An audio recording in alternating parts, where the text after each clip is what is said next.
Good morning. Today is Wednesday 17 September.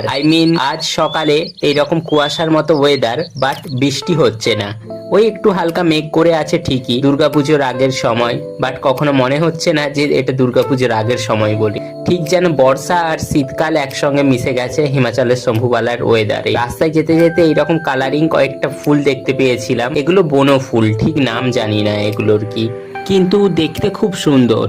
যখন প্রথমবার হিমাচলের শম্ভুবালাতে এসেছিলাম ওই মার্চ নাগাদ, তখন এখানে পাহাড়ের চারপাশে অনেক এইরকম জংলি বনফুল দেখতে পেতাম, যেগুলো দেখতে দারুণ ছিল। তখন ওই ছুটির দিনে মার্কান্ডার আশপাশে ব্রিজে বা যেই দিকে সবাই ঘুরতে যেত সেই দিকে চলে যেতাম। আজ ডিউটি থেকে বেরোতে বেরোতে ওই সন্ধে হয়ে গিয়েছিল 7টা সাড়ে 7টা। তারপরে আমি জাসি স্যার আরও কয়েকজন মিলে আমরা গিয়েছিলাম মোমো খেতে। এই কয়েকটা মানুষের সঙ্গে এখানে আসার পর বন্ডিং এতটা স্ট্রং হয়েছে যে যখন ভাবি যে এদেরকে ছেড়ে চলে যাব তখন মনটা একটু খারাপ হয়ে যায়।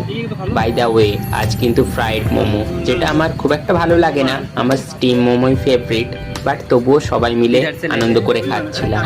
আর ভাবছিলাম যখন বাড়ি ফিরে যাব তখন এই জিনিসগুলোই মনে পড়বে, পাহাড়ে বসে মোমো খাওয়া।